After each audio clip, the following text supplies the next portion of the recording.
Here we go. All right. Well, hello, everyone, and welcome to Bizapalooza Chat with me, Ivana Taylor, as your host, and sponsored by Canon's Maxify line of printers. If you haven't tried a Canon, I've got one. Love it, love it, love it. So thanks to the folks at Canon for sponsoring today's content. Now, today's show begins with a question as old as mankind. If money can't buy love or happiness, then why is it so important? I mean, have you ever caught yourself thinking, if I had $1 million or any such amount, that my worries would just go away? I mean, but what does that worry actually do? Does it work? Does it focus our attention on strategies and action, or is it working against us? Then I wondered, well, does having more money make the worry go away? I mean, all of us worry about money. Now, whether we have a lot of money or a little money, we all still worry, right? But guess what? Found out that rich people worry just as much, if not more, than poor people. Isn't that crazy? So while the 20% worry about making ends meet, the top 20% are worrying that their wealth will be at risk. So there's a good reason that none of us wants to be poor, because studies show that poor people worry about money actually inhibits their ability to focus and think clearly, and that makes it harder to get out of the poverty cycle. So what about small business owners? What's our top money worry? It's uncertainty about costs of healthcare, costs of doing business, costs of energy. Will there be enough money to cover the basics? So it's all of this fear of covering the basics that's got entrepreneurs focused on customers and making more money. And there's lots and lots of stuff out there about that. But this made me wonder if there were other areas of opportunity that would actually help small business owners and entrepreneurs lessen their worries about making and spending money. And that's why I reached out to our guest today, money goddess, Miss Winnie Sun. How are you, Winnie? I am fabulous. Thanks for having me. You know, I wanted to talk to you about this exact topic because I know that you come from a family of entrepreneurs, because you yourself are an entrepreneur. And so I just want to say that you are one of the most followed financial people on social media. I think that's amazing. And what I think everyone else needs to know is you are unbelievably accessible. You can find Winnie on her hashtag Winnie Sun Chat Wednesdays, 2 p.m., 11 a.m. Pacific. Every Wednesday. All right. So tell me, Winnie, tell me about the moment that you learned to realize that, you know, that moment where your parents saved all this money and then it was gone and you just like couldn't go to college. Talk about that story. Well, actually, my parents were always really great savers, but those of you who probably guessed, my parents are first generation from Taiwan. And like a lot of first generation immigrants to the US, you know, they knew two things. They knew hard work and they knew to buy what they knew, but they weren't, you know, English wasn't their strong suit. And so, and investing certainly benefits those who, you know, spend the time to learn about investing. So they invested in a real estate project with some of their friends. And although they were incredibly financially independent and responsible, one of the friends declared bankruptcy, which pulled their entire group into bankruptcy. So that made it very difficult for us because it was simply a matter of months before I was about to start college. So, you know, I have a younger sister, and I remember my parents pulled me aside and says, honey, you know, we're really proud of you for getting into all these great schools. And, you know, we're going to support you. I'm going to get through it. But we just declared bankruptcy. So we're going to have to figure a way as a family to make this work. So not only are we going to get you through college, but we need to work really hard so mom and dad can keep the house. Your sister can go to school. My sister's only 2 years younger. And, you know, so that was the reality. And looking back, a lot of people will say, wow, that must have been tough. You know, at that time I was 17, 18 years old. And I say, actually, it was probably one of the best things that ever happened to me. Because it did really, I always knew that we weren't wealthy, but we were always so happy. But I guess the thing that my parents taught me, even from a very young age, was that it wasn't money that we needed, but it was working together and being together what we needed. And going through the unknown. I think I was just so young, 17 or 18, you didn't really quite understand what it meant not having money. It wasn't until I went to college and there were weeks when I didn't even have enough gas money to get to work, right? Or I didn't know how I was going to buy lunch that week when I was on campus. Then did you really realize that this is what it feels like to not know if you have money? Were you worried, Winnie? I mean, were you, when you didn't have the money, did it create worry for you? How did that land for you? It wasn't as bad as, I'm sure a lot of people would think it was. I think one of the things is, I guess my parents have always raised us to know that it wasn't all about money, but it's about hard work, about saving. So fortunately, I had started working at a very, very young age. And so I had saved up quite a bit of money for myself that my parents didn't want me to touch. That was supposed to be for myself, but that's the money that I would tap into. In addition, I was raised always to believe in taking action versus, being depressed about things. So as soon as I got to school, I started looking for work, looking for an internship. So it was all about action. It was like, it wasn't that bad. It was like, we could do this together. So my mom worked like a double shift. My dad was working hard. My sister, everybody just got in and did what they needed to do. It was just survival, and it wasn't really as bad because I think my parents did a great job of insulating us from thinking it wasn't really that bad. But I remember going to school and my mom like going to her purse and saying, "Here, honey, I think I can give you like $20 this week." This was not that long ago. I was like, "Oh no, I think I'm okay." I think I can still.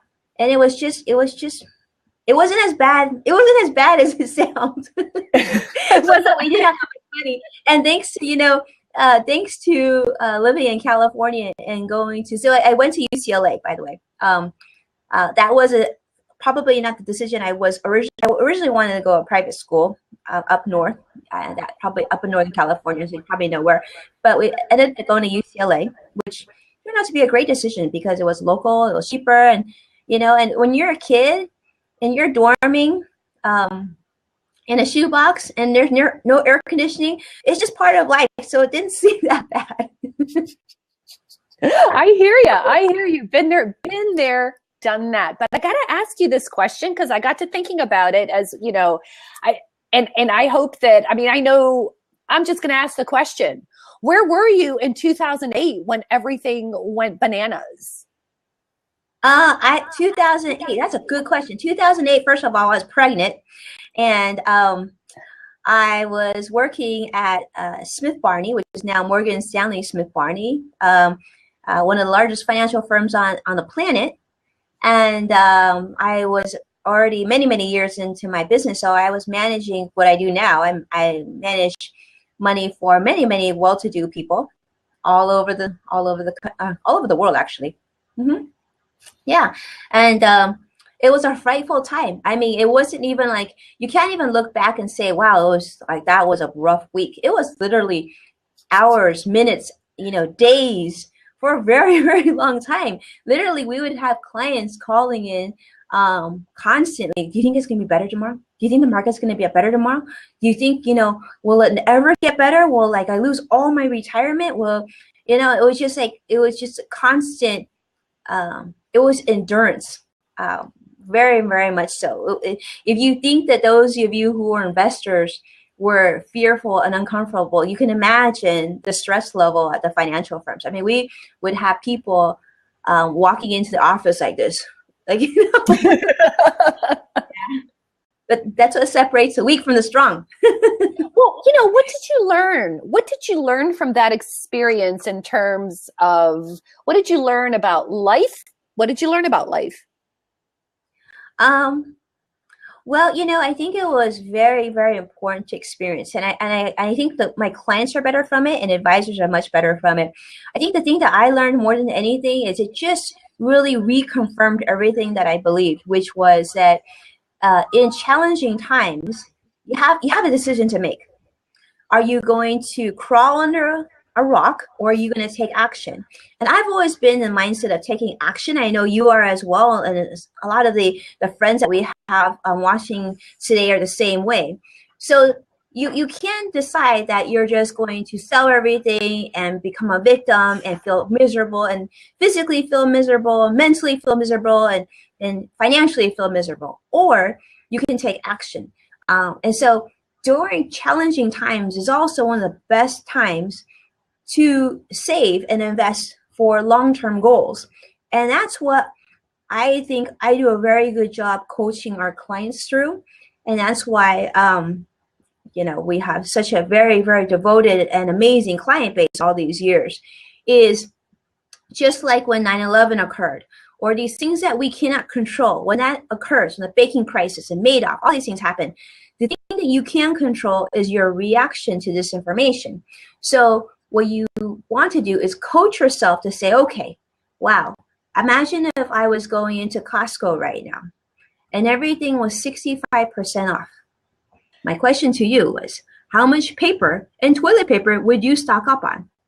Okay, and those of you who are parents, let's talk about baby wipes. I know for me, I would be stocking up. I would be like, honey, move the car out, move the minivan out of the garage, because that's becoming our new storage for paper products or things that I know for certain that I will use. So the same can be said about investing. When the market is at a real low and having challenging times, we know over a long term, you don't ever bet against America. Rule number one, right? The U.S. is absolutely the best place on the planet to be. And if you don't believe, you need to move away. But if you bet against us, you are going to be so foolish. So at difficult times, my job, I feel, is to coach my clients through that, because they can't see beyond the screen or the time or the week.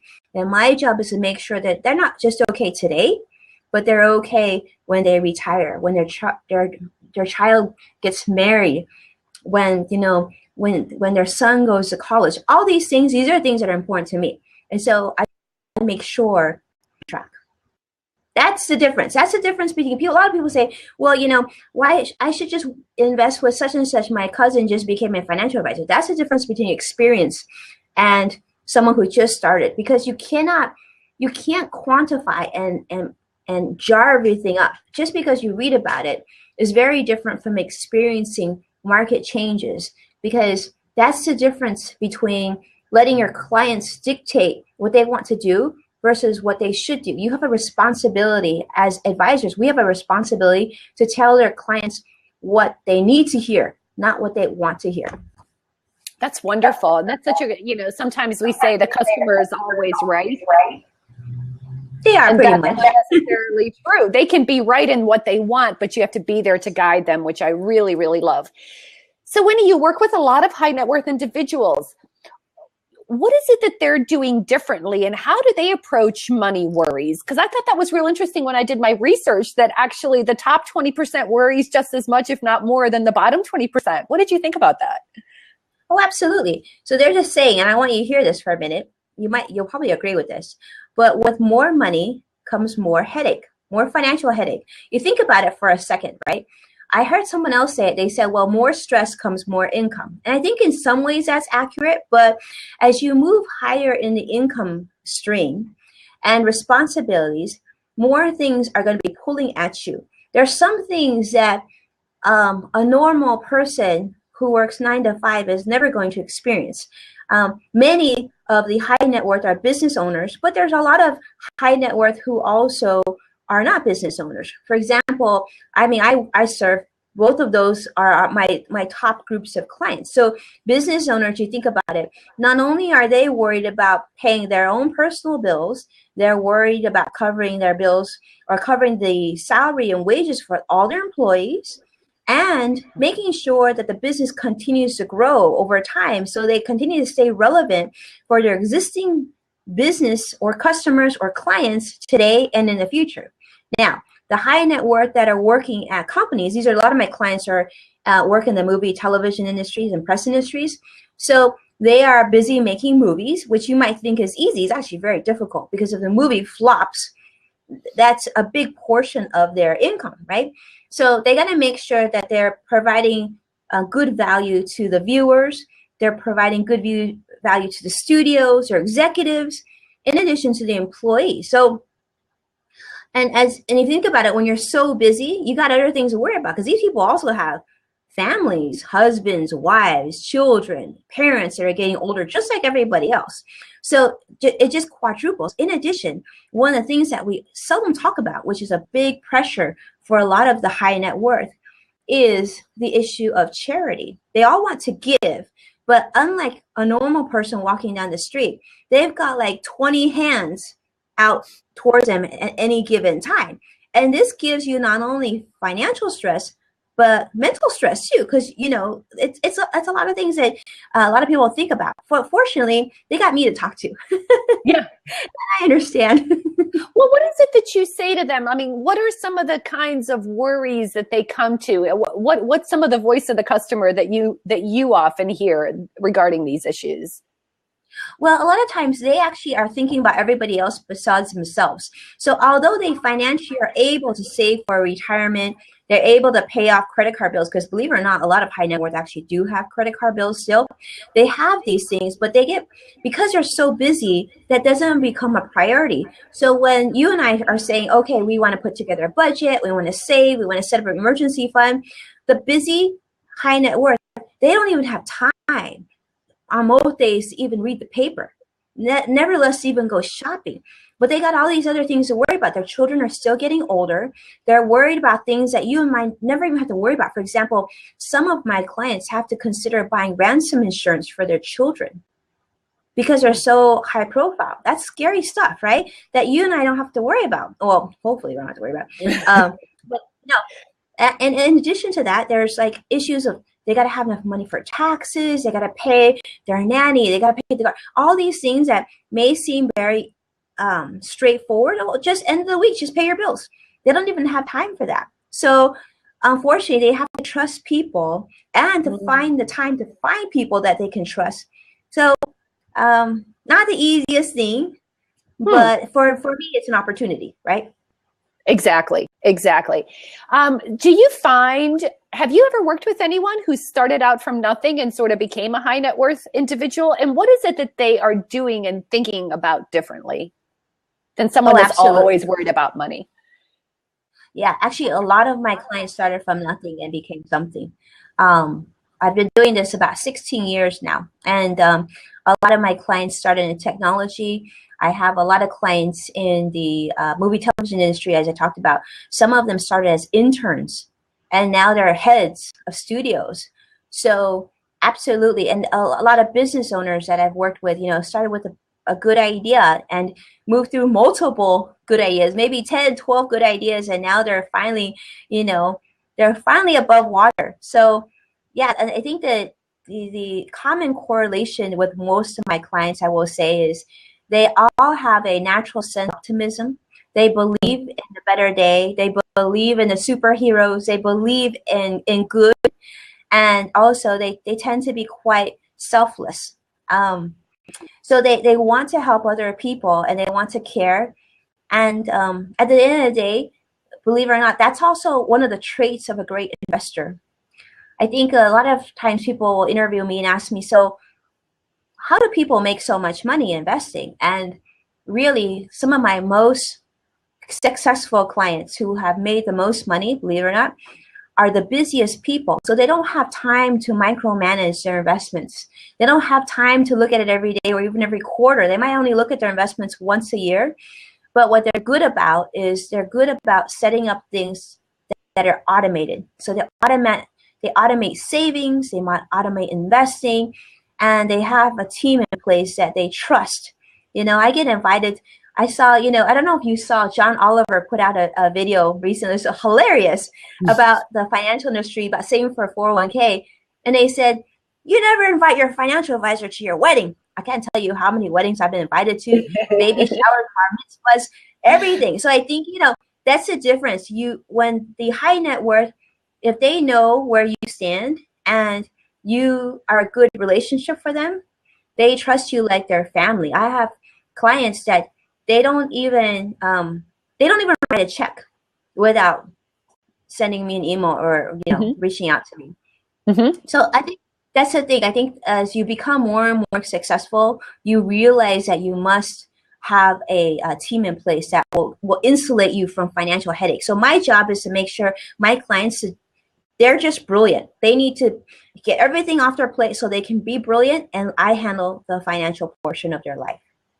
And you know, the other thing I hear you say is that they're not paying attention necessarily to the nickels and dimes. They have their eye on something bigger. They have their eye on being a contribution to others, of helping others. Mm-hmm. Right. And I think so much. Mm-hmm. Yeah, right. Because I think even with a lot of small business owners that I work with, you know, sometimes our focus gets almost into the weeds and we're worried about each little thing. And that actually is perhaps what causes the issue, right? What causes you to maybe not be so successful, right? Yeah. You have to have trust in a couple of things. You have to trust the market, you have to trust your advisor, and you have to trust your ability to really save. And if you can do that, then the market will reward you over time if done prudently. You know, you can't just have anyone, you know, you can't have your pet dog invest for you. You still have to have a professional do it for you. But you have to take responsibility of putting that check in. You know, mm-hmm. I have some clients, for example, I have some clients that never made more than $30,000 a year. And then when they retired with over $1 million in their retirement. And you're like, how did that happen? You know, you always think it's a lotto winner or someone who made a lot of income. It's not. You have two ways to have a lot of money. I always say there's two ways of having, maybe three ways of having a lot of money in life. Number one, you just have a lot of money, right? Number two, you had a lot of time and you consistently added, you know, and you just were good about always paying yourself first. And third, you know, you just end up later in life, but having success, you know, and so you invested into your accounts. Instead, you were investing in yourself and it paid off. And that's actually, I love that. And that's actually a question that I wanted to talk with you about. Originally, this was going to be like my whole theme, but I think that all of that led to like worries, right? So one of the things that happened was that while I was in corporate, I had lots of things invested in. A lot of people do. You purchase it, and I still do, right? But then once I started my own business and the market, you know, I've been through a few of these. I've been through the one in 87. I've been through the one in 2000, and I've been through the one in 2008. So I'm pretty familiar with what happens when, you know, things go down. And I think it was starting the one in 2000, because I started my business around 2000 and the market had kind of gone down. I sort of stopped and I made the decision. I said, you know, I have money I can invest. I can throw it into the market where I'm not exactly sure what's going to happen to it, or I can invest in my business and grow that as an investment, right? Can you talk a little bit about that? What is your advice to small business owners, and how do you divvy up, you know, like you make profits, and then of course you can do a variety of things with it, right? You can go on vacation, you can put it in the market, you can put it in your business. Talk about that. That's a good question. So some of my most successful clients are all business owners, and in many ways, small business owners. I think the difference between a successful business owner and one who isn't as much is the successful business owner may not have had big wins in their business really early on, but they made a decision to put away money for themselves in addition to their business early on. So, for example, before you give everything into your business, which we all want to do because they're like our extensions of us, they're our children, you need to put some away for yourself. So believe it or not, most business owners can sock away money into their IRA or small retirement like a SEP or something like that, but they choose not to. They want that liquidity in case their business needs more money in the future. Now, that's great in theory, but it's not the best business decision if you want at some point to know that you'll be able to retire. So there needs to be an equal relationship between both. So what I always tell every business owner, I said, I don't care if you made $7,000 this year. I want you to put some money into your IRA this year, even if it's $500. Because over time, all of a sudden you're going to look back like you were just talking about early 2000. Now we're 2016. That's 16 years. So had you socked away, let's say, I'm sure you did, but if you didn't, if you had socked away a little bit, all those 16 years right now, you'd be sitting on something in addition to your business that looks good, your retirement account, you would have something that you'd be like, oh, wow, this is good. And you need to have that commitment to always pay yourself first. Your business, believe it or not, should still come second. So every check that comes in, regardless of the amount, you need to commit to a certain portion going into your retirement account or whatever financial goal is most important to you, like your child's education. Too many times business owners forget that, and then they look back like, well, Winnie, I've worked 30 years and I was like, I gave everything, but now he or she's about to go to college and now I need to save. Like, well, you could have actually done both, because what happens is we end up living within our financial wallet, if you will. So when you are making 20,000 versus you are making 200,000, you're probably in many ways equally happy. You just had more resources. You probably don't need to look at price tags as much when you're making 200,000. But why is looking at price tags such a bad thing? It's not a bad thing. So instead, if you were making 200,000 or 20,000, and at both stages you were socking away, let's say 30% of your income to yourself first, now that's a win. Because as you made more money, you are then saving more money. So you just have to find a percentage and you commit to it. So what happens is when my clients come in, we'll do this analysis of how much they have versus how much they save and the goal. So I always say, how much do you think you can save? And the answer is always somewhere like, oh, I think they work for a certain company. Oh, I think I can save at least, how much the company matches, 5%. So I said, okay, great. We'll triple that. I'm like, wait, but that's 15%. I'm like, yeah. And you'll live. If you don't live after 1 month, we'll change it. And they get real stressed and upset with me for 1 month. But then the next month, they're like, yeah, it wasn't as bad as I thought. And I was like, exactly. So my challenge to all of you listening is triple everything that you think you can't save, or that you can save, I should say, that you can save. And you'll live with it. And I don't care if you don't like me right now or the next couple of months, because when you get older, you're going to hug me. And I'd much rather have that hug later on than today, right? So I think that's that's so great. When my husband and I got married, we made a pact to live on one income. Yep. Because the economy was so volatile. And we're like, well, somebody's going to be working, Yep. And that's just an easy way to do it, right? It's just an easy way to do it. And you have to do it because, we all have parents too. We have children. So if somebody else within our world needs us, you have to have the flexibility to be able to take a break and walk away. And not only that is, we are all so hardworking and pushing so hard. So we need to give ourselves that outlet. Now, if you have savings all along, it's not so bad, then you could have that option. So good thing. Good thing. Well, Winnie, warm up your fingers because we're going to jump off of this blab and we're going to head on over to the chat where I have more questions for you. I want to tell everyone, I know, I'm so excited. Parting words, Winnie. What advice do you give to small business owners who are worried about money? Embrace the worry. It's going to happen. Even when you make a ton of money, you're still going to worry. And worry isn't a bad thing, but action is everything. So forget the excuses. I don't care how much stress you have in money. As long as your pay off debt first and then start saving and save like save like a crazy person. And it'll pay off for you. And when you're feeling just low and like you just can't, reach the two of us and we will be there to support you. And remember, with money, there's always something to buy. But the most important things in life are things money cannot buy. I don't think I could have said it better myself. So everyone head on over to Twitter, search on hashtag Bizapalooza Chat. I got more questions for Winnie. Thank you for coming. Next week, we will not be on Blab, so I will just follow hashtag Bizapalooza Chat. Our guest is going to be, guess who, Winnie? Dustin Luther from Dun & Bradstreet. Very cool. Very cool. So we're going to talk about, it's going to be fun. Going to be the other side of money that you talked about, trust and credibility. Very cool. Very cool. So Winnie, I can't wait to see you on Twitter. I'll see you later. Thank you. See you later. Bye-bye. Bye.